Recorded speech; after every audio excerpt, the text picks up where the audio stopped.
Ao longo de todo o mês de janeiro, a gente vem sendo desafiado aqui a descomplicar a vida, por uma razão muito simples.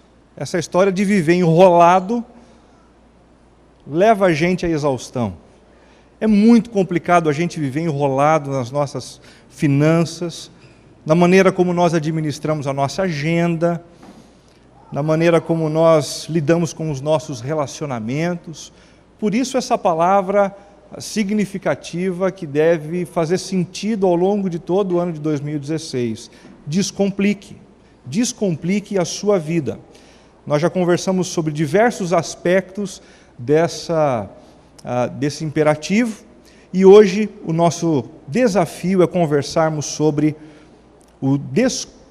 a descomplicação da nossa fé. Como é que a gente tem complicado a nossa fé? Existem muitas maneiras da gente complicar a nossa espiritualidade. Eu queria citar pelo menos 4 maneiras, que são aquelas que eu tenho percebido são mais agudas no nosso meio. Em primeiro lugar, rejeitando a necessidade de baseá-la num firme fundamento. Existe um monte de gente no Brasil que ainda segue a lógica do Paralamas do Sucesso, né? A arte é de viver da fé, só não se sabe fé em quê. Você pergunta para qualquer um no nosso país: você acredita? Acredito. Você crê? Eu creio. Mas em quê? Eu não sei dizer. A arte é de viver da fé, só não se sabe fé no quê. O importante não é simplesmente ter fé. O simples fato de acreditar em alguma coisa não faz da minha vida uma vida mais bem vivida. Não faz. Compreensões complicadas e distorcidas a respeito de Deus e das coisas transcendentes mais complica a nossa vida do que ajuda. É por isso que a gente vê a vida de um bando de religiosos por aí, e o que a gente não deseja é ser como eles. Porque se ser alguém que cultiva a fé e a espiritualidade é viver tão enrolado segundo essa pessoa e o exemplo dela, eu não quero. Não é assim que muitos de nós pensamos? Não basta crer. Não basta ter o cultivo da espiritualidade na agenda. É preciso fundamentá-la. É preciso ter uma boa base. E nós cristãos temos uma base, assim como todas as pessoas por aí têm as suas bases. Nós cristãos olhamos para as Escrituras como fundamento da nossa fé. E isso faz toda a diferença para a gente. E por que nós acreditamos na Bíblia, nas Escrituras? Porque ele é um livro escrito num período de mais ou menos 1500 anos, por mais de 20 autores diferentes, que viveram em culturas diferentes, em lugares diferentes, em épocas diferentes, registrando a ação de Deus ao longo da história. E quando essas percepções são alinhadas, a gente percebe uma harmonia incomuns. A Bíblia é um livro maravilhoso. A Bíblia é um livro cujas profecias se cumprem de maneira plena e completa, de tal forma a nos mostrar a sua relevância e a sua autenticidade como firme fundamento de fé. Eu admito, inclusive, a possibilidade de outras pessoas não terem a Bíblia como seu fundamento de fé. Mas se a Bíblia não é o seu fundamento, avalie qual fundamento sustenta as suas crenças. Porque tem muita gente fundamentando as suas crenças numa percepção maluca, desenvolvida por pessoas que tiveram um momento de êxtase. Existem outras que acabam navegando e entrando por outras avenidas complicadas da espiritualidade, e com isso lesam inclusive a sua mente, o seu coração, e acabam complicando a sua vida. Qual é o fundamento da sua fé? Aonde está a base que fundamenta as tuas crenças e que vai, de fato, descomplicar o seu relacionamento com Deus? Em segundo lugar, nós complicamos a nossa fé flertando com a possibilidade de cultivarmos uma crença pluralista. Pluralismo não é essencialmente algo ruim, gente. Não é. É algo que acabou entrando na nossa cultura em função de uma postura intransigente da modernidade que se negava a ouvir outras vozes. Foi pluralismo que trouxe para a gente a possibilidade de diálogo. Então nós conversamos respeitosamente um com o outro, ouvindo as perspectivas que cada um tem a respeito dos mais variados assuntos. E isso é um valor cristão. Mas percebam, o cultivo de uma fé pluralista é algo que ultrapassa a beleza desse elemento da nossa cultura. Vai para além daquilo que nós podemos suportar, porque acaba contando para o nosso coração que todos os caminhos igualmente levam a Deus. E isso, gente, honestamente e intelectualmente não é possível. É como se a gente pegasse a Castelinho e dissesse, olha, quando você chegar na bifurcação, se você pegar a esquerda ou se você pegar a direita, vai dar no mesmo lugar. Não. Na Castelinho existe uma bifurcação, e quando você pega dos dois lados, ou você vai parar em Campinas, ou você vai parar em São Paulo. São opções que a gente faz. E opções que constroem ou que fragmentam o nosso interior devido ao fundamento que possuem. Em terceiro lugar, fazendo adaptações conforme preferências pessoais. Essa é uma outra maneira de complicar a nossa fé, bastante comum. Se eu não consigo ser um cristão, ou pelo menos acreditar na totalidade das Escrituras, eu acabo me apropriando de algumas coisas que fazem sentido para mim, faço vistas grossas para outras coisas, e acabo desenhando uma espiritualidade à la carte, que me satisfaça, que seja adaptável ao meu estilo de vida, aos meus gostos, às minhas preferências. Perceba, isso também é bastante complicado, porque se é a espiritualidade que precisa se moldar ao nosso estilo de vida, o Deus nessa história não é o que está nos céus, mas somos nós. Aqueles que determinamos aquilo que é certo e errado, aquilo que determinamos os melhores caminhos e aqueles caminhos que não dão em nada. É importante a gente perceber que a gente não precisa de uma fé que a gente consiga suportar para persegui-la. Por exemplo, se existe algo na minha postura que é inconveniente para com aquilo que a palavra diz, eu não preciso mudar a espiritualidade. Eu tenho outro caminho, principalmente na espiritualidade cristã, que é o caminho de reconhecer a minha limitação, de não conseguir seguir a Cristo da maneira como Ele deseja que eu o siga. E Deus nos acolhe dessa forma. Certo de que nós somos limitados e imperfeitos, mas fazer adaptações para que a espiritualidade me sirva. Isso não é espiritualidade, isso é simplesmente a tentativa de construir um universo espiritual onde eu estou no centro. Por último, reduzindo a uma série de ritos e programas religiosos. Quem faz isso?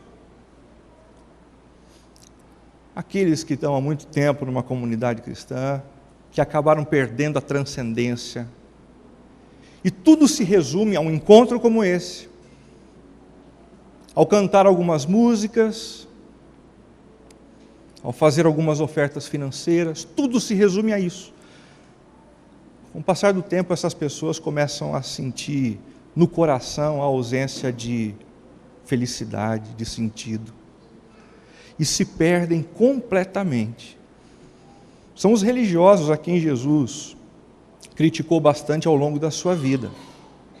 Bill Hybels, pastor de uma das maiores igrejas cristãs dos Estados Unidos, disse certa vez sobre a maneira como eles estavam lidando com a sua comunidade: cometemos um erro. Ele fez a publicação dessa confissão numa conferência com centenas de milhares de pastores presentes e assistindo pela internet. Nós cometemos um erro. E que erro foi esse? Cometemos um erro.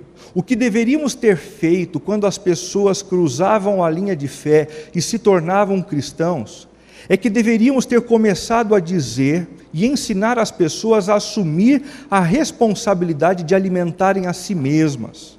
Deveríamos ter feito as pessoas aprenderem a ler suas Bíblias entre os cultos, como realizarem práticas espirituais por si próprias, de uma forma muito mais agressiva.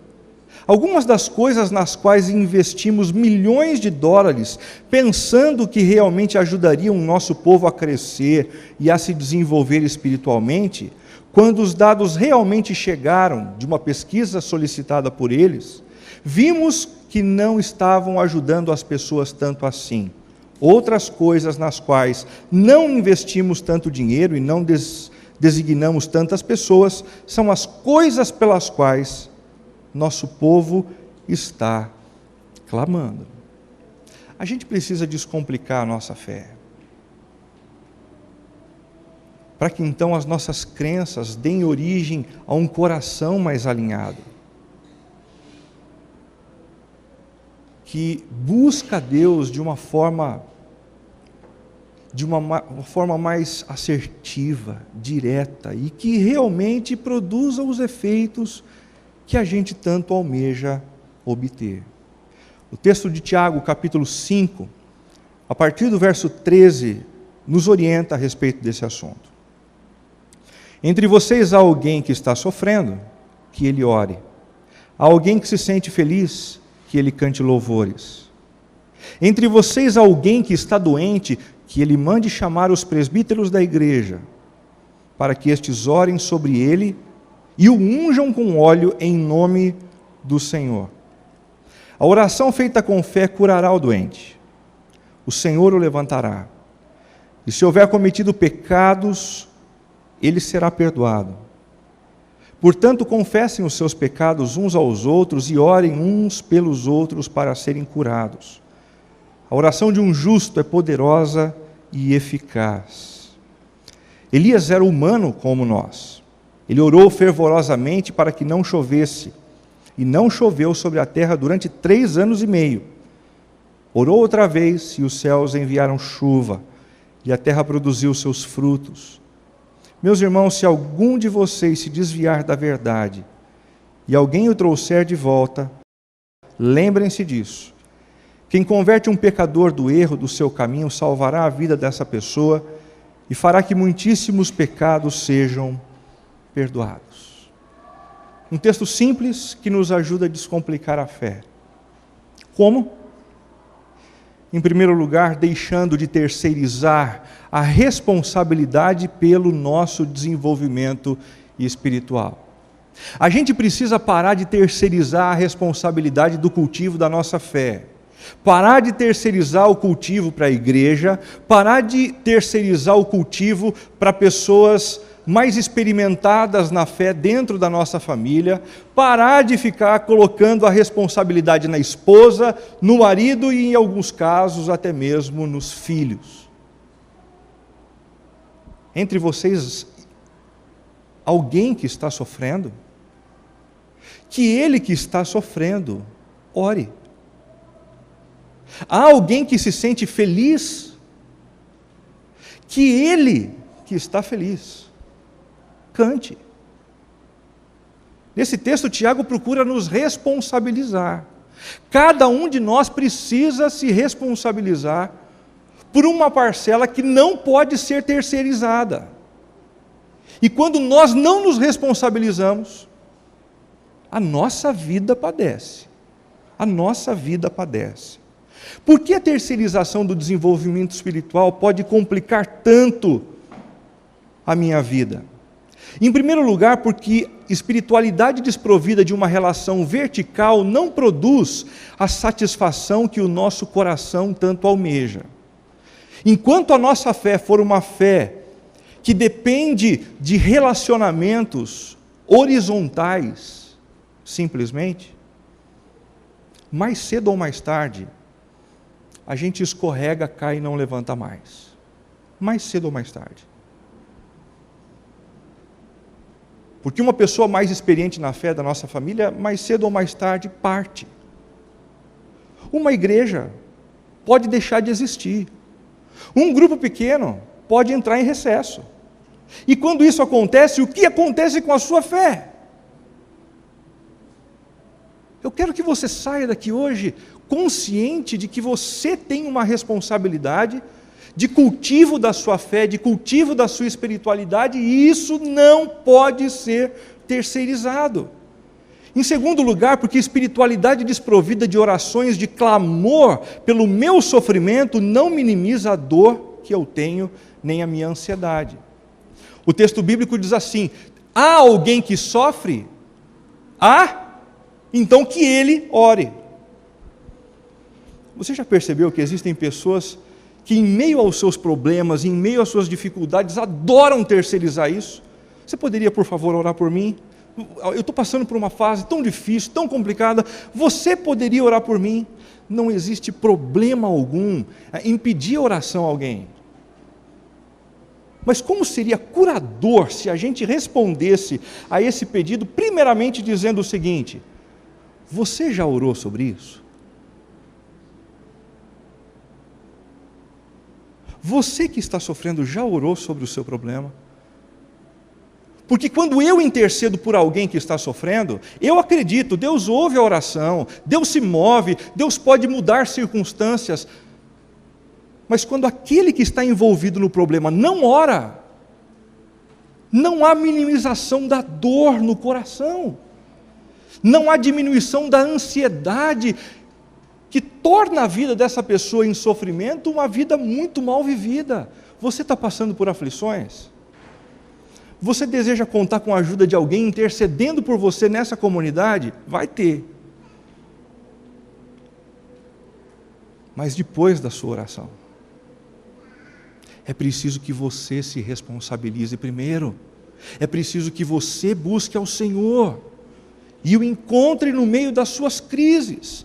E em último lugar, porque espiritualidade desprovida de orações de gratidão não fortalece a minha confiança no caráter de Deus. Tiago diz: há alguém que está feliz? Que ele ore. Tudo bem, a gente pode agradecer a Deus as bênçãos que Ele derramou na vida da sua família essa semana, tranquilo. O seu líder de grupo pequeno essa semana pode fazer isso por você, mas se você não nutrir esse hábito de chegar diante de Deus e dizer: Deus, isso que aconteceu comigo, eu preciso reconhecer, foi o Senhor. Foi o Senhor e foi bom. E eu reconheço através disso que o teu caráter é bom, que as tuas intenções são boas. Senhor, louvado seja o teu nome por conta disso. Se esse não for o meu hábito, a minha convicção a respeito do caráter da bondade de Deus, o caráter recheado de bondade de Deus, nunca vai ser fortalecido.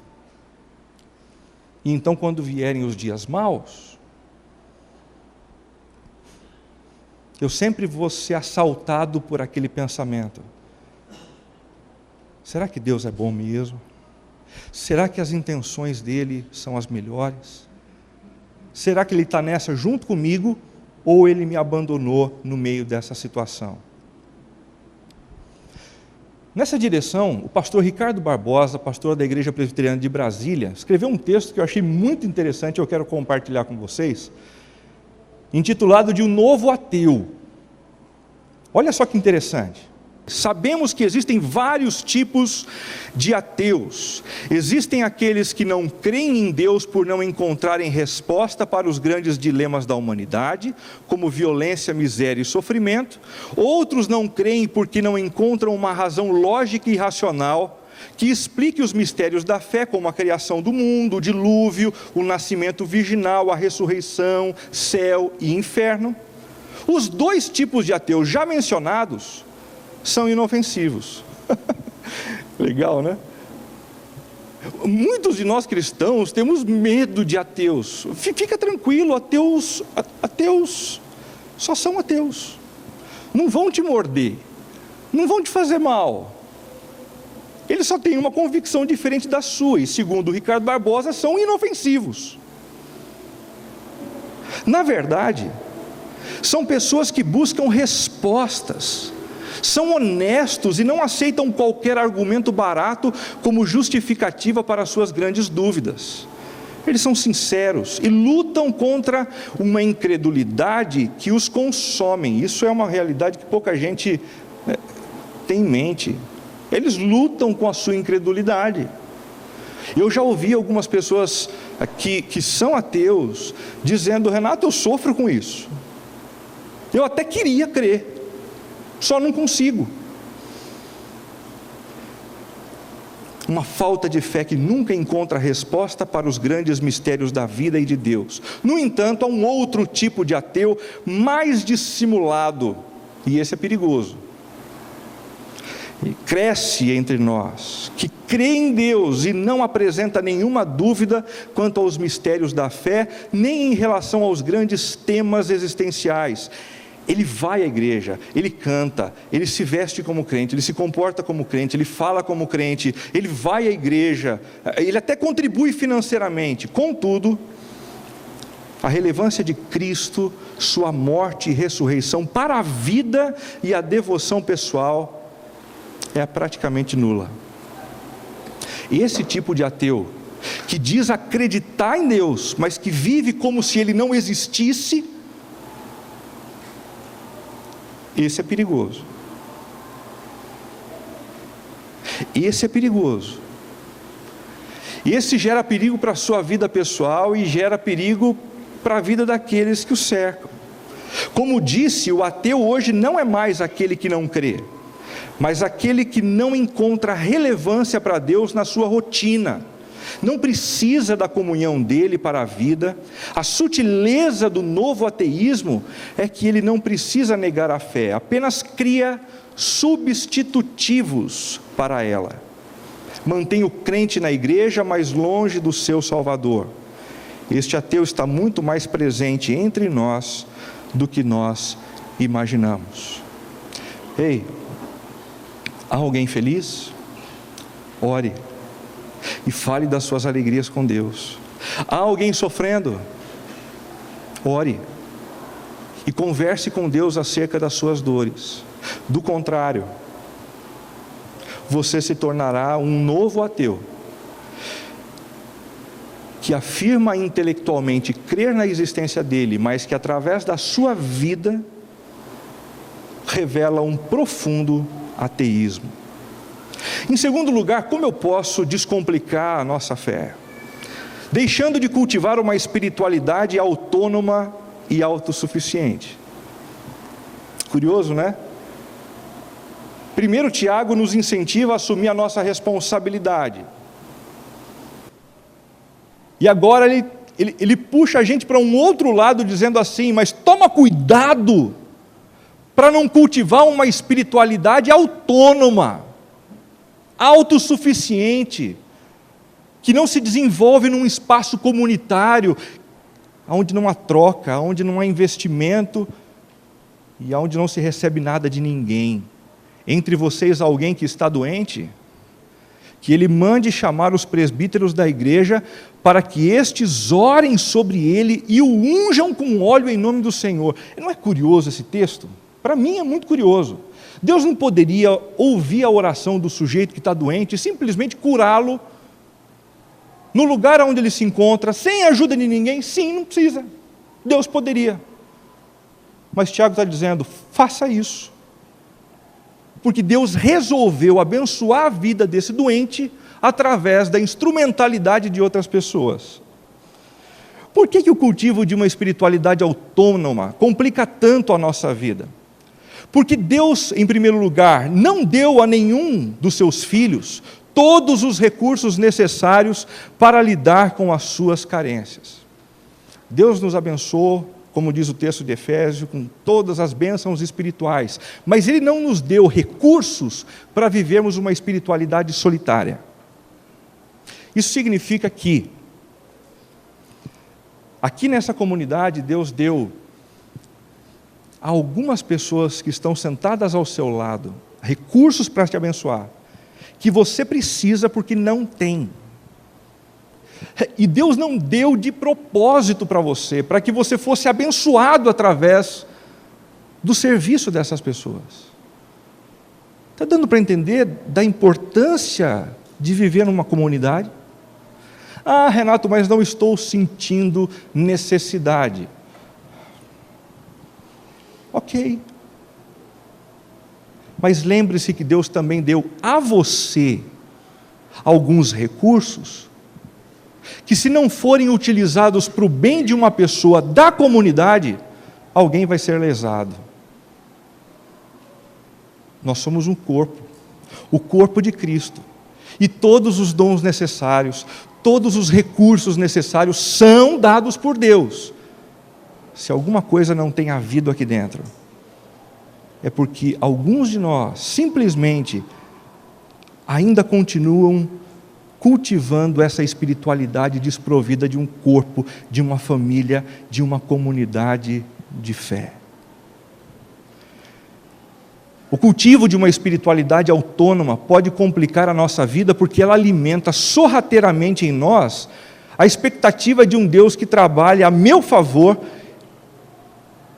e não em favor dos seus planos. Eu esqueço da comunidade de fé, eu começo a viver uma relação solitária com Deus.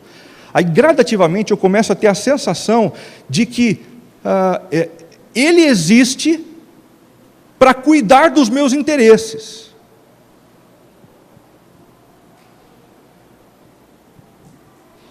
Aí eu passo por um problema e eu olho para cima, Deus, que história é essa? O Senhor não está em cima, por acaso o Senhor está preocupado com mais alguém? A relação não é entre a gente? Isso é complicado demais. Quando a gente faz parte de uma comunidade, a gente percebe que o nosso sofrimento não é o único sofrimento que existe na face da terra. Eu estou sofrendo, mas tem mais um monte de gente do meu lado sofrendo também. A história da dor de muita gente é a história da dor do povo de Deus, é a história da dor de uma humanidade que vive num ambiente completamente corrompido pelo nosso próprio pecado. E então nós passamos a administrar uma relação mais saudável com esse Deus, que não está simplesmente preocupado comigo, mas preocupado comigo e com os meus irmãos, comigo e com o restante da humanidade.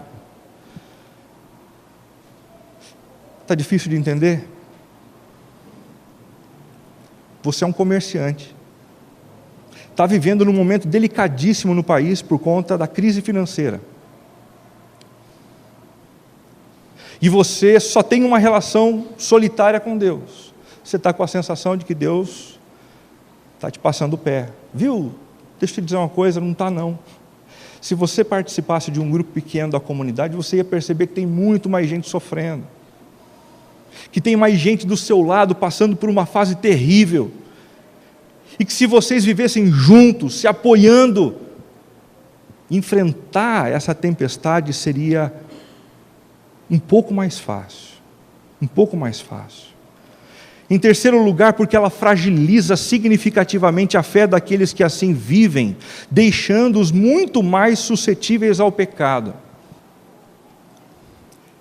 Pessoas que se afastam da convivência comunitária dão os passos na direção do abismo. Tome cuidado. Algumas coisas que pareceriam absurdas a você fazer e dizer, enquanto você vive a vida da comunidade, passam a ser mais normais quando você se afasta do convívio comunitário. Não deixemos de reunir-nos como igreja, segundo o costume de alguns, mas procuremos encorajar-nos uns aos outros, ainda mais quando vocês veem que se aproxima o dia. Se continuarmos a pecar deliberadamente, depois que recebemos o conhecimento da verdade, já não resta sacrifício pelos pecados, mas tão somente uma terrível expectativa de juízo e de fogo intenso que consumirá os inimigos de Deus. Em terceiro lugar, como é que a gente pode descomplicar a nossa fé?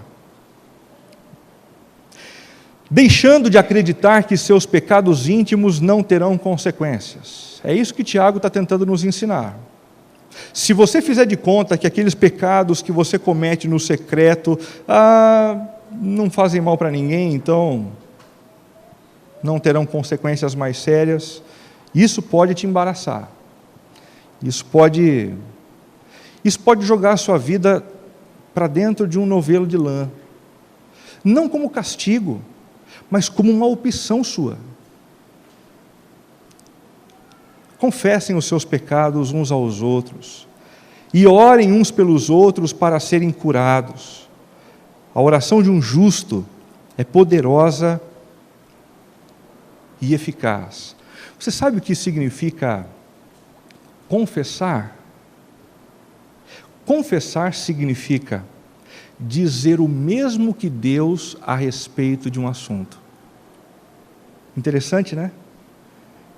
Confessar é dizer o mesmo que Deus diz a respeito de um assunto. Enquanto eu nego que a minha prática, a minha atitude, o meu comportamento, os meus desejos e pensamentos sejam contrários a Deus, eu estou vivendo protegido. Quando eu digo, Senhor, eu reconheço, é pecado sim, eu estou em débito com o Senhor, isso é confissão.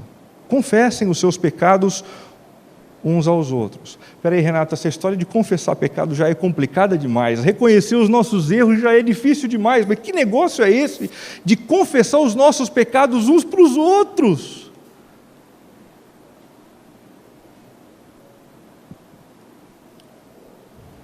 Por que a confissão mútua é tão importante assim?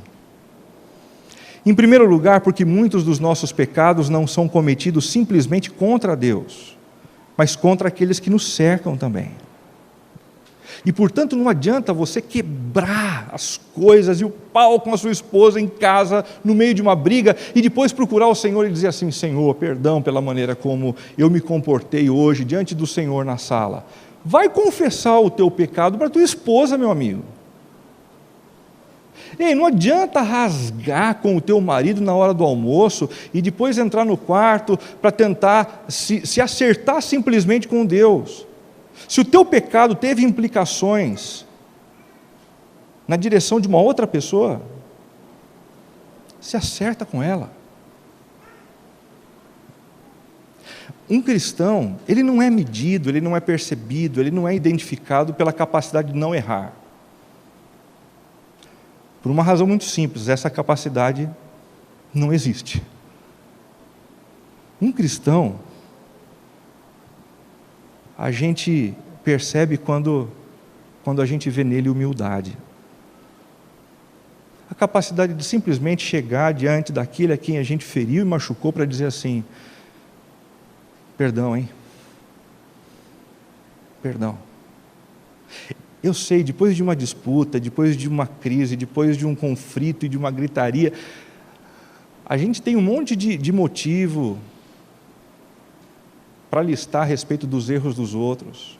Mas o texto está dizendo, fica de olho naquilo que é a tua parte e confessa o teu pecado diante de Deus e diante daqueles a quem você feriu. A confissão mútua também é importante porque ela tem o poder de sabotar a nossa consciência cauterizada, levando-nos ao arrependimento diante de Deus. Existem pecados que a gente comete e não tem nada a ver com outras pessoas. São pecados íntimos, meus, não contei para ninguém. Por que é importante confessar esses pecados? Porque às vezes a nossa consciência fica cauterizada. E a gente se acostuma com algumas coisas. E por isso, só desagradar o coração do nosso Deus, a gente acha que está tudo bem. Ei, os nossos pecados íntimos e secretos fazem sangrar o coração do Deus que deu o único filho que Ele tinha para salvar você numa cruz. Se isso que eu acabei de dizer não sangra o teu coração e não alimenta o teu desejo de confessar, então confesse o seu pecado para alguém mais próximo, para que pelo menos o constrangimento de alguém saber o que você está fazendo, te constranja também. Em terceiro lugar, porque ela cria um ambiente honesto e humilde, onde podemos falar das nossas fraquezas, sem a sensação de sermos julgados arrogantemente. Preste muita atenção no que eu vou dizer.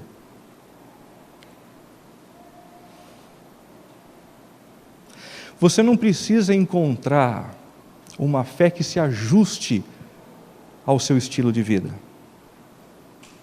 Se ela não se ajustar, basta que você se arrependa. E se a gente fizer isso junto, em comunidade, e a gente viver essa dinâmica, onde cada um reconhece o seu erro, a sua limitação, e abre o jogo um com o outro, com sabedoria, a gente vai ser capaz de criar uma comunidade cristã onde ninguém se sente julgado arrogantemente.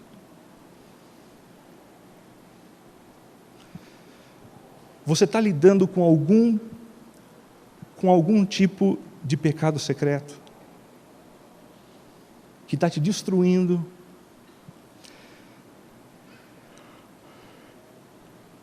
Quero te dizer uma coisa. Você pode procurar qualquer um dos líderes dessa comunidade e pode falar desse pecado com tranquilidade. Se você quiser bater um papo comigo sobre esse assunto, faz um 0800. E depois de ouvir o seu pecado, eu vou fazer questão de compartilhar o meu.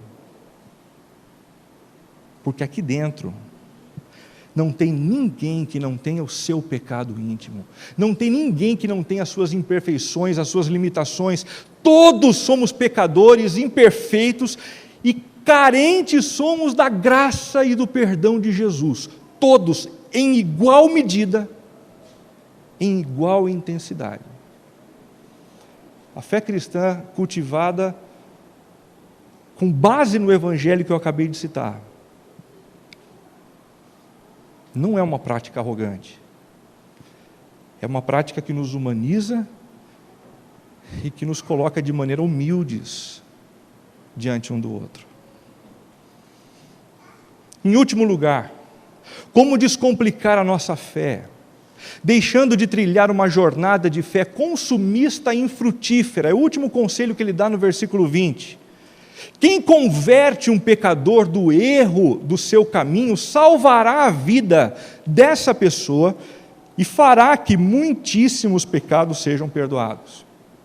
Nem de longe ele está querendo dizer para a gente que a responsabilidade da conversão, da mudança de vida e de perspectiva do outro depende da gente. Não, a Bíblia diz que isso é um milagre que depende de Deus. O que ele deseja acentuar aqui é a nossa responsabilidade em sermos instrumentos desse trabalho, nessa direção, rompendo com uma tendência de vivermos uma jornada de fé consumista e infrutífera.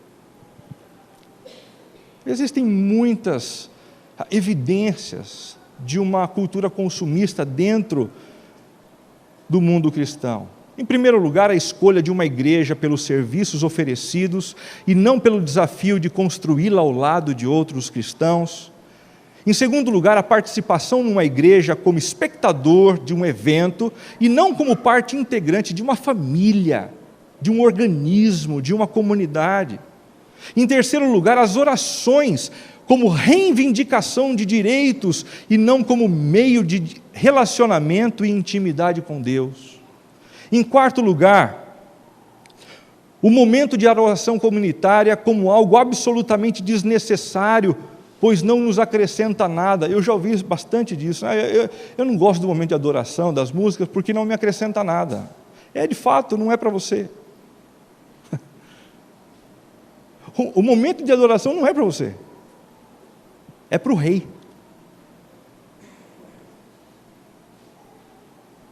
Quinto lugar, o entendimento do trabalho infantil como terceirização da educação cristã e não como apoio à minha responsabilidade.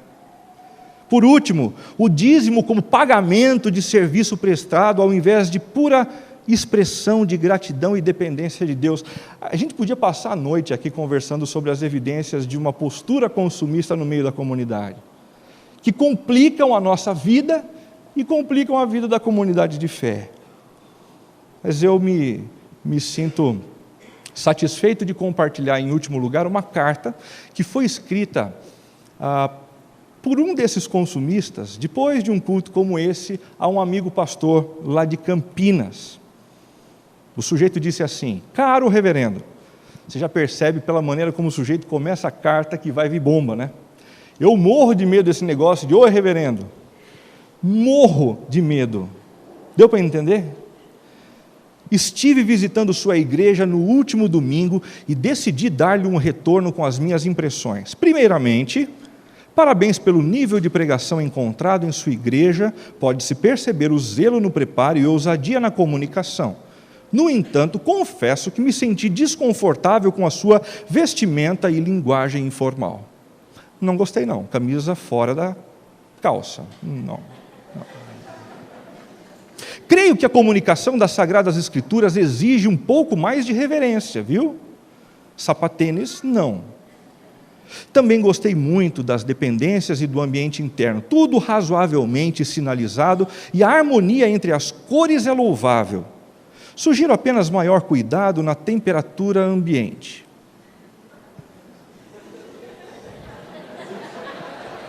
Nesse caso, não é consumismo. Está quente, né, gente? Sentei primeiramente em um local onde um vento gelado, louvado seja Deus, vinha sobre a minha cabeça. Preocupado em não resfriar-me, mudei de local e passei a transpirar de calor. Deus tenha misericórdia. Fiquei com algumas inquietações que, quando possível, gostaria de ter um momento para conversarmos um pouco mais a respeito. Dentre outras coisas, destaco duas. Primeiramente, eu teria sérias dificuldades em contribuir com uma igreja que investe parte dos seus recursos para transmitir um culto pela internet ou para ajudar no início de outras igrejas em cidades distantes. Que benefício direto esse tipo de investimento traz ao contribuinte? Sentiu vontade de... Eu sinto. Benefício direto para o contribuinte, investidor.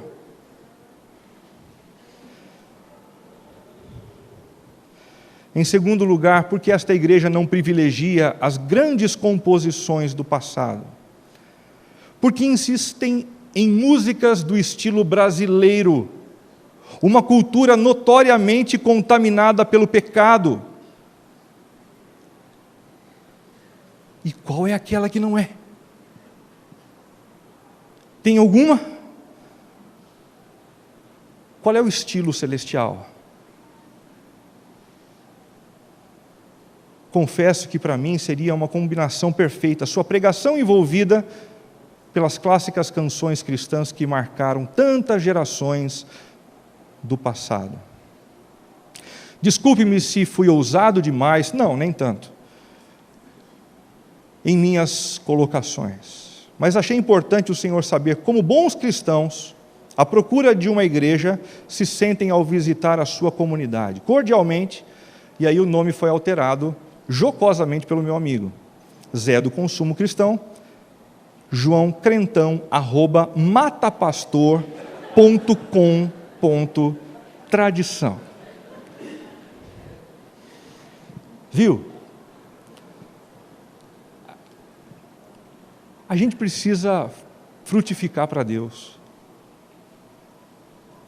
É por isso que Tiago está dizendo, aquele que ajuda um amigo que está distante do Senhor, vivendo no erro, a voltar para o Senhor, a conhecer a graça de Cristo, esse sente felicidade, participa disso também.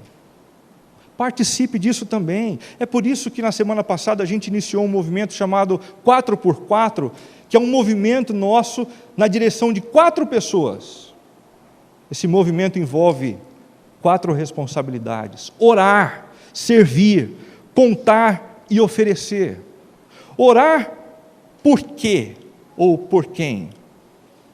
Por meus amigos, a fim de que Deus me dê uma chance de abençoar a vida deles.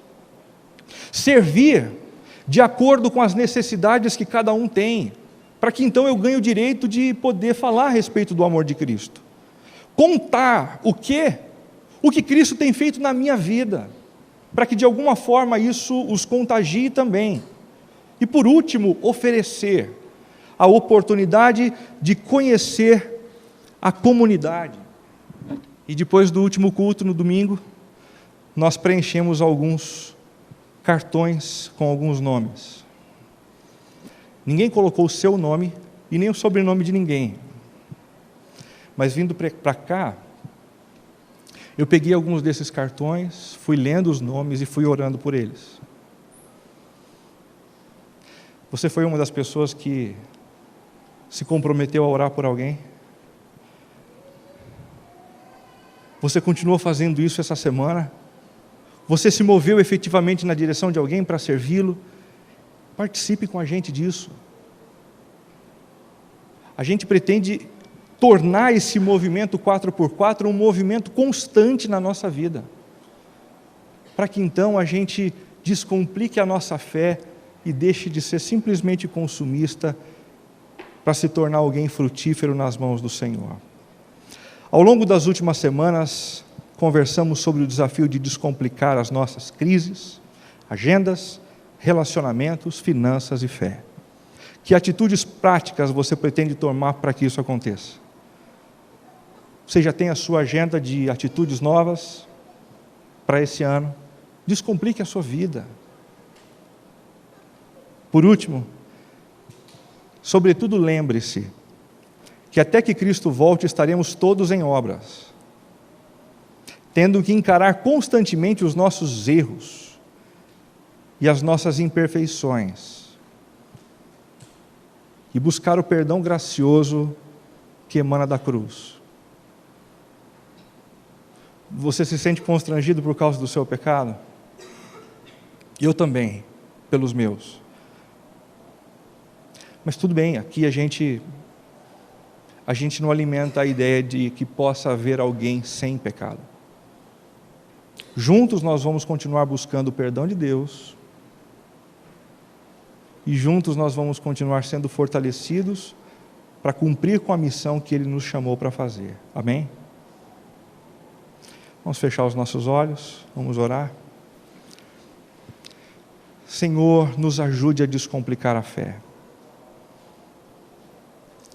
Nos ajude, Senhor, a buscá-lo com a inteireza do nosso coração, baseando as nossas convicções na palavra e engajando-nos tanto numa vivência comunitária profunda quanto num exercício de missão que agrade o teu coração. E que assim comece em nós uma nova caminhada, em nova estrada. Isso só será possível se o Senhor estiver conosco, segurar a nossa mão e nos fortalecer no meio do caminho. Por Cristo é que oramos. Amém.